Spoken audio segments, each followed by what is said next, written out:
Selamat datang di channel saya Serangga Gatal. Jangan lupa di like dan subscribe-nya. Oke, kita mulai. Suasana di aula itu membosankan. Tidak ada yang menjawab untuk waktu yang lama.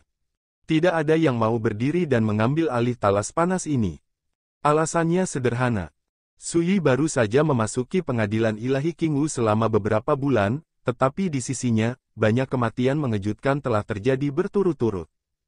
Untuk pertama kalinya, ketika Huang Changting, wakil kepala istana Yeyu, membawa Suyi keluar untuk suatu tindakan, ada leluhur tua Hui Qing untuk mengikuti secara rahasia.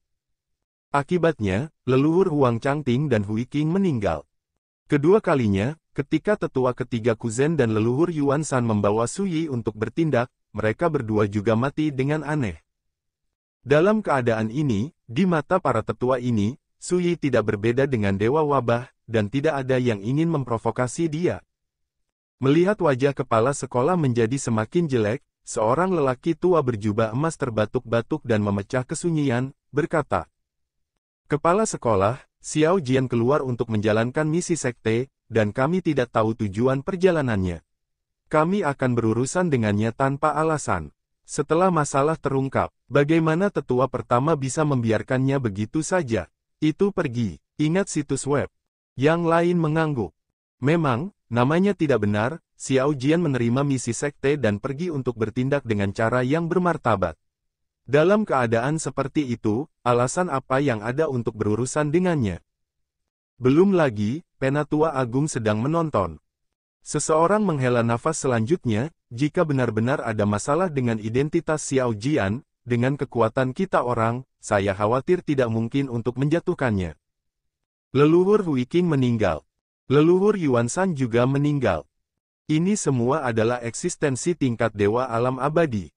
Jika kematian mereka semua terkait dengan Xiao Jian, orang-orang di antara penonton ini akan menembak, dan apa perbedaan antara mengirim mereka ke kematian? Oleh karena itu, tidak ada yang berani mengeluarkan suara dan tidak mau menerima kiriman ini. Ketika kepala sekolah Liang Lingsu melihat ini, dia tidak bisa menahan perasaan frustrasi di hatinya. Siapa yang berani membayangkan bahwa hanya seorang Xiao Jian akan membuat semua tetua takut padanya seperti harimau? Namun, semakin ini masalahnya, semakin bertekad niat Liang Lingsu untuk berurusan dengan Suyi. Dia terdiam beberapa saat, dan membuat keputusan tegas, orang-orang kita tidak mengambil tindakan, biarkan pasukan yang melayani kita mengirim. Setidaknya 3 karakter tingkat dewa harus dikumpulkan. Masalah ini, Liang Lingsu berkata, menatap tetua keempat Jin Wenbing, penatua keempat bertanggung jawab sepenuhnya. Dia menamakannya secara langsung. Penatua keempat Jin Wenbing tercengang. Para tetua lainnya semua menghela nafas lega, selama mereka tidak mengirim diri mereka ke sana. Apa, tetua keempat berpikir itu salah? Wajah Liang Lingsu dingin. Jin Wenbing membeku di mana-mana, dan dengan cepat berkata, "Jangan khawatir, kepala sekolah, serahkan saja masalah ini padaku." Dia telah memutuskan bahwa dia hanya orang di belakang layar, dan membiarkan berbagai kekuatan yang melekat pada sekte melakukannya. Adapun apakah pembangkit tenaga listrik dari kekuatan itu mati atau hidup, dia tidak peduli. Sebagai salah satu kekuatan raksasa teratas di benua Dewa Api Selatan, ada lebih dari 10 kekuatan utama yang melekat pada pengadilan ilahi Qingwu. Di antara beberapa kekuatan ini, bahkan ada lebih banyak dewa yang bertanggung jawab. Jika berbagai kekuatan ini bersatu, itu juga merupakan kekuatan yang tidak bisa diremehkan. Setelah 1 hari, Nanhuo Shenzhou, di kota yang makmur. Kursi ini hanya memiliki 1 permintaan, aku akan melakukan yang terbaik untuk menangkap Xiao Jian. Ingat, berita itu tidak boleh bocor. Di aula di lantai atas sebuah paviliun, Jin Wenbing duduk di sana, memberi perintah dengan ekspresi agung. Di aula, ada lebih dari 10 sosok yang duduk. Ada 3 dewa. Yang lainnya adalah dewa tertinggi di alam ciptaan. Mereka berasal dari kekuatan yang berbeda, tetapi mereka semua terikat pada pengadilan Dewa Qingwu. Penatua Jin, maafkan keberanian lelaki tua itu, dan berani bertanya, Xiao Jian ini adalah wakil kepala aula istana Yeyu, mengapa kepala sekolah mengirim saya untuk berurusan dengannya?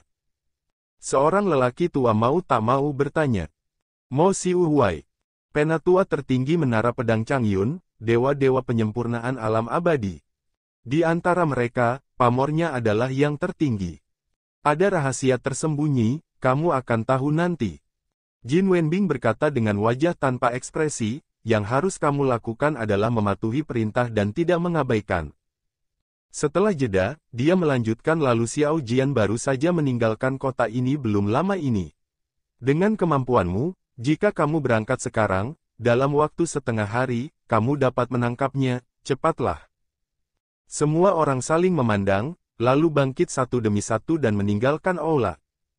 Sampai semua orang pergi, Jin Wenbing menghela nafas panjang dan diam-diam berkata, saya sudah menjelaskan masalahnya, apakah orang-orang itu hidup atau mati, dan apakah mereka dapat menyelesaikan tugas, tidak ada hubungannya dengan saya.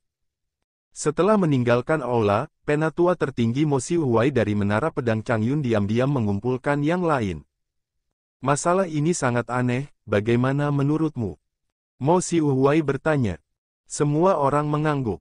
Ini lebih dari aneh, penuh dengan anomali dan keraguan, membuat orang merasa tidak nyaman. Saudara Mo, apa yang harus kita lakukan? Seseorang bertanya. Mo Huaiyuan menghela nafas dan berkata, ini adalah perintah dari pengadilan ilahi Qingwu. Bahkan jika itu menggunakan kita, bagaimana kita bisa tidak patuh? Ekspresi semua orang tiba-tiba menjadi rumit. Xiao Jian adalah wakil ketua aula Istana Yeyu.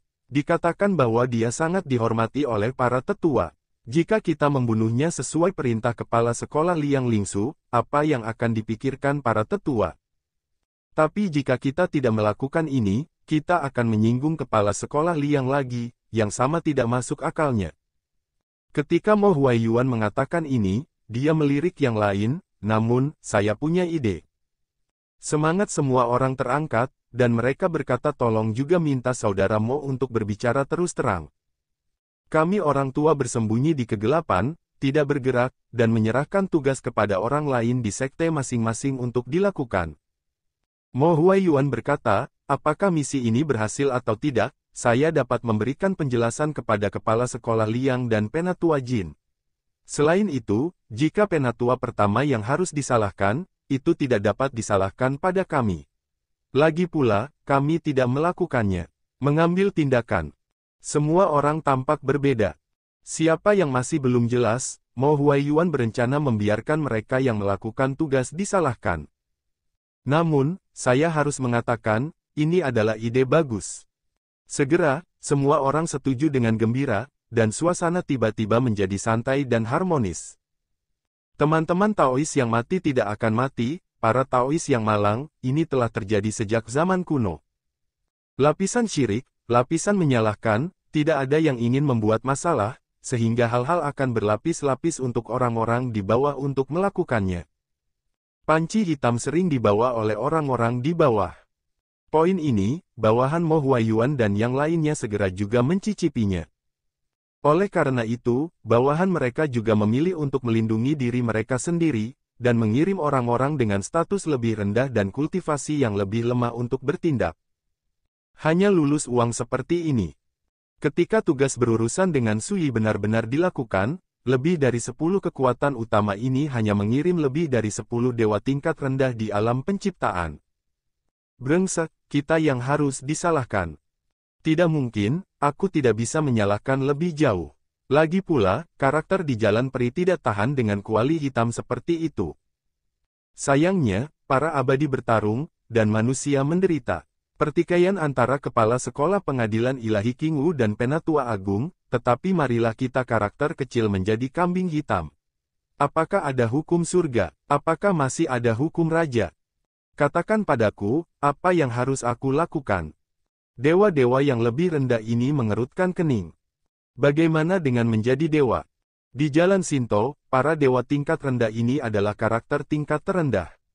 Mereka tampaknya dapat menghasilkan banyak uang di depan karakter di bawah para dewa, tetapi begitu mereka menemukan sesuatu, mereka adalah umpan meriam yang bisa dikorbankan.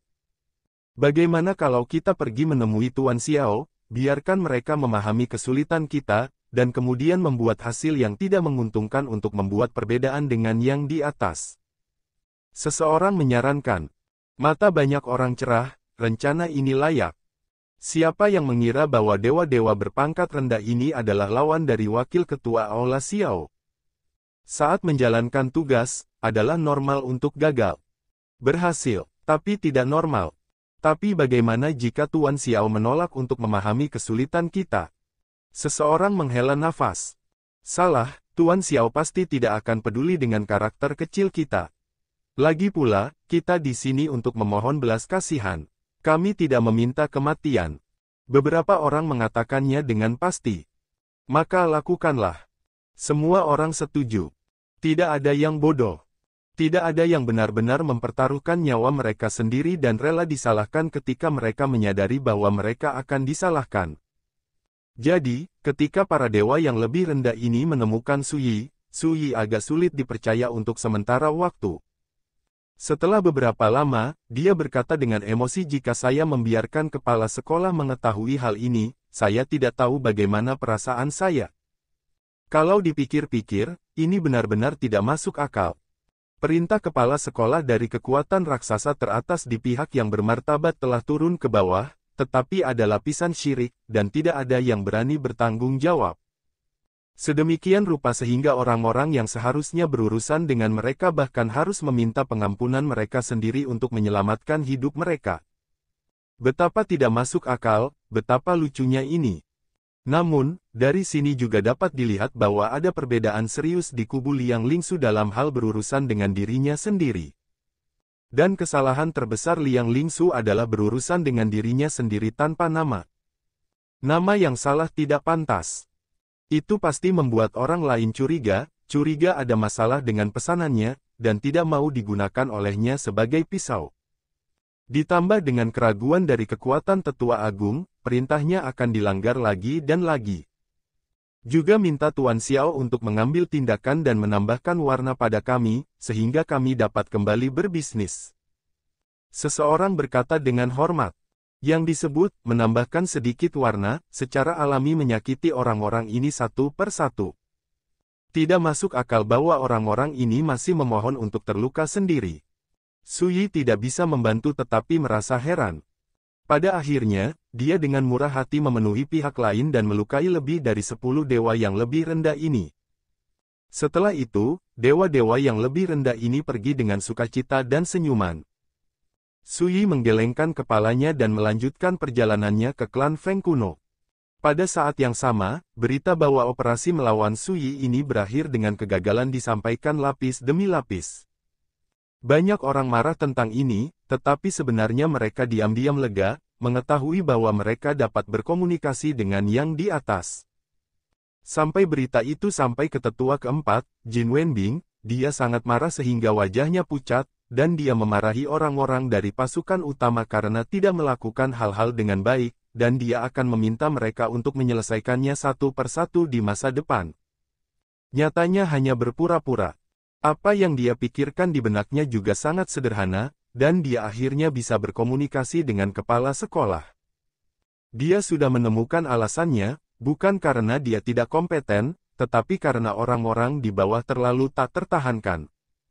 Sampai berita itu sampai kepada kepala sekolah Liang Lingsu, dia merenung sejenak, dan kemudian dia merasakan keanehan masalah ini, dan sangat marah sehingga dia hampir muntah darah di tempat.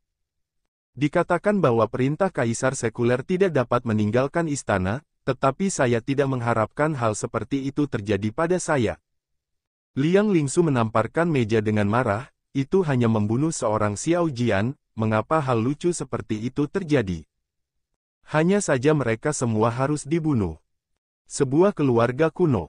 Suasana menjadi suram dan suram. Saudara Xiao, saya tidak berharap Anda datang untuk membantu saya.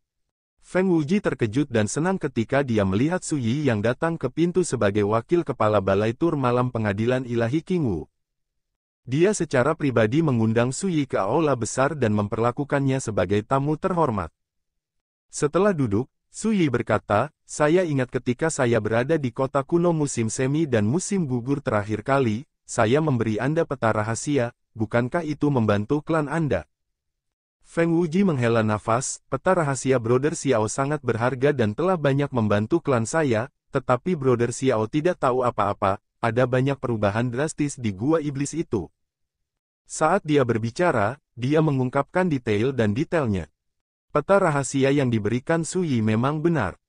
Tetapi tahun-tahun yang panjang telah berlalu, meskipun pemandangan di gua iblis tidak banyak berubah, tetapi ada banyak bahaya yang tidak terduga.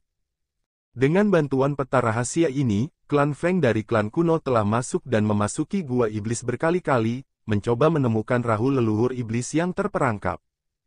Mereka tidak hanya mendapatkan apa-apa, tetapi mereka juga menderita banyak korban. Tempat hantu itu terlalu menakutkan, ada banyak bencana dan hantu aneh. Feng Wuji mengerutkan kening, khawatir, menurut prediksi para tetua klan kami, bahkan jika Master Ilahi Alam Abadi pergi, dia mungkin menderita hidupnya. Su Yi berkata, lalu apa yang akan dilakukan klanmu selanjutnya? Feng Wuji tersenyum pahit dan berkata, apa lagi yang bisa kita lakukan? Kita hanya bisa mengirimkan pasukan kita lagi dan lagi untuk pergi ke sarang iblis untuk melihat apakah kita bisa menemukan tempat di mana nenek moyang kita terjebak. Dengan mengatakan itu, dia mengangkat matanya untuk melihat Su Yi, saudara Xiao, tidakkah kamu takut pergi ke gua iblis dan mempertaruhkan nyawamu? Su Yi tersenyum dan berkata, karena aku di sini, aku secara alami siap. Feng Wuji disegarkan dan berkata, sejujurnya, klan saya berencana mengirim seseorang untuk pergi ke gua iblis sekali lagi. Dalam operasi ini, selain beberapa master klan kami, sekelompok orang kuat juga telah berkumpul di luar untuk pergi bersama. Sekarang saudara Xiao telah bergabung, tentu saja lebih baik. Su Yi berkata, kapan kamu akan pergi? Feng Wuji berkata, besok pagi. Ini baik. Su Yi mengangguk dan setuju. Pada hari itu, dia menetap di keluarga Feng kuno dan tinggal di sana. Malam. Di aula leluhur klan Feng kuno. Ayah, jangan melihat Xiao Jian ini sebagai dewa tingkat rendah di alam penciptaan, tetapi dia memiliki keterampilan yang hebat, dan kekuatan tempurnya sangat mencengangkan. Yang paling penting adalah Xiao Jian yang memberiku peta rahasia di kamar dagang kilin. Menurut pendapat saya, Xiao Jian harus mengetahui situasi gua iblis Sadian dengan sangat baik. Sekarang dia bergabung, operasi ini pasti akan mendapatkan sesuatu. Feng Wuji berbicara dengan fasih. Ayahnya, Feng Yuan, patriark klan Feng kuno, mengangguk dan berkata, lupakan saja, aku mengizinkanmu untuk pergi sendiri. Feng Wuji segera bersukacita, terima kasih ayah telah mewujudkannya. Hati-hati di jalan. Feng Changyuan menginstruksikan, jangan ceroboh. Pada saat ini, seorang lelaki tua dengan pakaian hitam dan rambut putih berkata, jangan khawatir, patriark, kali ini, aku akan menemani Wuji. Feng Yuan tertegun sejenak dan berkata, klan tua, klan masih membutuhkan Anda untuk bertanggung jawab, Anda tua. Sebelum dia bisa selesai berbicara, lelaki tua berpakaian hitam dan berambut putih itu melambaikan tangannya dan berkata, Wuji adalah patriark muda, dan statusnya terhormat. Tidak ada kesalahan yang diizinkan. Dengan saya di sini, setidaknya itu bisa dari beberapa kegunaan. Feng Yuan tampak rumit dan menghela nafas, para pekerja semakin tua. Feng Wuji sangat gembira. Orang tua berpakaian hitam, berambut putih, bernama Feng Yunxiu, adalah barang antik abadi dari klan Feng kuno mereka. Seorang guru Dewa Tiga penyempurnaan yang telah membuktikan Dao selama bertahun-tahun. Keesokan harinya, siang. Ceria. Sebuah kapal harta karun berangkat dari klan Feng kuno, naik di langit, dan menyapu ke arah gua iblis. Di kapal harta karun, ada 5 orang kuat dari klan kuno, dipimpin oleh Feng Wuji dan Feng Yunxiu. Selain Feng Yunxiu, yang adalah dewa-dewa, ada 1 dewa penciptaan tingkat tinggi dan 2 dewa penciptaan menengah. Hanya Feng Wuji yang menjadi dewa berikutnya. Ada juga 9 pria kuat dari kekuatan lain, yang sebagian besar datang untuk hadiah kaya dari klan Feng kuno. Banyak dari pembangkit tenaga listrik ini adalah pembudidaya longgar yang menjilat darah di ujung pisau. Tingkat kultivasi tertinggi adalah 2 dewa keberuntungan tingkat atas, dan yang lainnya adalah dewa tingkat menengah dan dewa tingkat bawah. Ditambah dengan pembangkit tenaga listrik dari klan Feng kuno, barisan seperti itu sudah menjadi yang terbaik di benua Vulkan Selatan. Orang biasa tidak berani memprovokasi mereka sama sekali. Bahkan Sui memiliki identitas wakil Master Aula dari Kingu Divine Court Night Tour Hall, bahkan jika itu hanya dunia ciptaan, tidak ada yang berani meremehkannya. Setelah 1 hari, sekelompok orang tiba di pintu masuk Gua Iblis.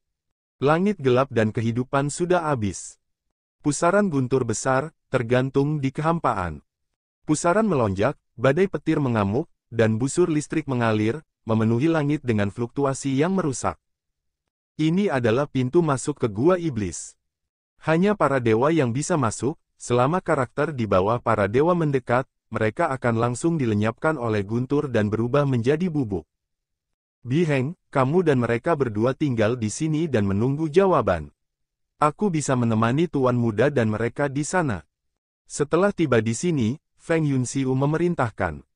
Segera, dewa atas bernama Feng Biheng dan 2 dewa tengah lainnya tinggal. Yang lain, di bawah kepemimpinan Feng Yunxiu, berjalan ke pintu masuk Gua Iblis, dan segera menghilang. Gua Iblis. Tempat yang sangat berbahaya dan tabu di Nanhuo Shenzhou, jauh lebih berbahaya daripada Gunung Tandus Tiane. Biasanya, bahkan para dewa tidak akan berani melangkah keluar dari kolam yang bergemuruh itu. Setengah tahun yang lalu, Lohu Yaozu terluka parah ketika dia pergi ke Gua Iblis Sadian untuk menjelajahi kekayaan, dan hidup dan matinya tidak diketahui. Ketika insiden ini keluar, itu juga menimbulkan sensasi di dunia. Seorang Divine Master dari Nine Refinements Peak, yang menjadi terkenal sejak lama, terperangkap di dalamnya, orang dapat membayangkan betapa menakutkannya Gua Iblis ini. Pada saat ini, Sui dan yang lainnya datang ke Gua Iblis. Ini adalah dunia yang diselimuti awan hitam, langit gelap, bumi tandus, dan tidak ada rumput yang tumbuh. Di kejauhan, ada pegunungan aneh, tersembunyi dalam kabut tebal berwarna darah. Berjalan di dalamnya seperti datang ke dunia gelap yang sepi dan tandus, di mana ada suasana dingin dan menyedihkan di mana-mana. Kadang-kadang, kilat yang menyilaukan menembus awan dan menerangi dunia, mengungkapkan pemandangan aneh dan menyusup yang tak terhitung jumlahnya.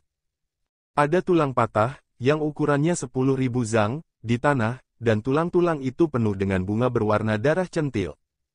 Bunga berwarna darah bergoyang dan membuat suara seperti gumaman aneh, seperti hantu dan dewa yang berbisik. Ada pohon-pohon besar yang berakar di awan di langit, layu sejak lama, dan batang tubuh yang telanjang ditutupi dengan lapisan tebal daging yang membusuk. Di kejauhan, ada musik peri yang aneh, dan ada gema nyanyian Zen dari Buddha yang melantunkan sutra. Hanya saja suara-suara itu penuh warna misterius, membuat orang merinding mendengarnya. Dan ketika kilat menghilang, semua pemandangan ini menghilang, dan bahkan suaranya pun berhenti. Hanya suara angin yang bersiul di dunia tandus yang gelap dan menyedihkan, seperti tangisan. Banyak orang tersentak dan wajah mereka berubah. Tempat sialan ini sangat jahat. Rao, dewa yang berpengetahuan luas ini, merasakan tekanan tak terlihat setelah datang ke daerah terlarang yang ganas ini. Saudara Xiao, menurutmu apa yang harus kita lakukan? Feng Wuji bertanya dengan suara rendah. Mata semua orang juga beralih ke Sui. Ketika mereka datang, mereka telah mendengar Feng Wuji mengatakan bahwa wakil kepala Aula Balai Tur Malam dari Pengadilan Ilahi Qingwu mengetahui situasi Gua Iblis. Selanjutnya, saya akan memimpin, tetapi saya katakan sebelumnya, jangan menaruh harapan pada saya. Sui berkata dengan ringan, di jalan berikutnya, semua orang harus berhati-hati. Semua orang mengangguk. Dan Sui segera memimpin dan hanyut. Yang lain mengikuti.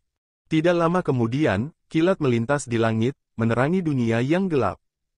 Adegan aneh dan menyusup itu juga tercermin dalam bidang penglihatan semua orang lagi.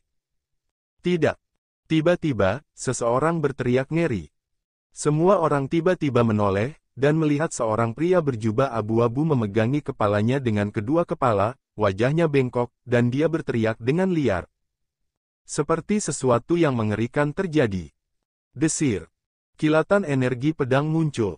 Segera setelah itu, noda darah berceceran di rambut pria berjubah abu-abu itu. Baru sekarang semua orang bisa melihat dengan jelas bahwa noda darah itu berasal dari cacing hitam setipis rambut sapi, dengan jari telunjuk yang panjang, tidak berbeda dengan sehelai rambut. Tetapi pada saat ini, serangga hitam itu dipotong menjadi dua bagian dan jatuh dari rambut pria berjubah abu-abu itu. Segera, pria berjubah abu-abu, yang tampak seperti orang gila, kembali tenang. Wajahnya pucat, dahinya dipenuhi keringat dingin, dan dia tampak seperti hanya shock. Ketika semua orang melihat ini, mereka tidak bisa tidak terkejut. Feng Wuji berkata, "Saudara Xiao, serangga apa ini?" Su Yi yang menembak sebelumnya.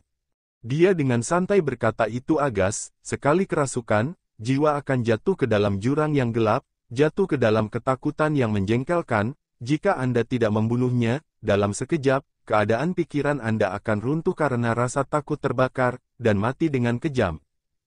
Setelah jeda, dia melanjutkan, "Cacing ini tidak menakutkan.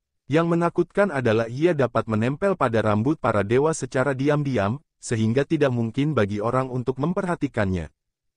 Ketika semua orang mendengar kata-kata itu, mereka tidak bisa menahan perasaan ngeri. Agas setan. Ini ada di dunia luar, apalagi melihatnya, bahkan tidak pernah mendengarnya. "Terima kasih, saudaraku, atas bantuanmu." Pria berbaju abu-abu itu melangkah maju, berterima kasih kepada Su Yi. Su Yi tersenyum dan berkata, "Karena kita berakting bersama, kita harus saling mendukung." Apa yang dikatakan teman kecil itu sangat benar. Feng Yunxiu mengangguk setuju. Selanjutnya, Su Yi terus memimpin, sementara yang lain menjadi semakin berhati-hati. "Aneh, kenapa pemandangan aneh yang kita lihat selalu ada setiap kali petir muncul? Seperti mengikuti kita setiap saat, dan kita tidak bisa menghilangkannya sama sekali." Di perjalanan, Feng Wuji bertanya dengan cemberut.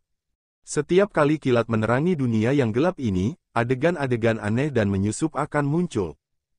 Dan, tidak peduli berapa lama mereka pergi, pemandangan ini seperti bayangan, dan mereka akan selalu muncul di dunia di mana mereka berada. Ini sangat anomali. Su Yi menyesap anggur dan hendak mengatakan sesuatu. Ledakan. Di awan gelap, kilat yang menyilaukan melintas lagi, menerangi dunia. Dan pada saat kilat muncul, cahaya ilahi abu-abu tiba-tiba muncul dan melesat ke arah Su Yi dan yang lainnya. Sekian dulu dari Mimin. Terima kasih.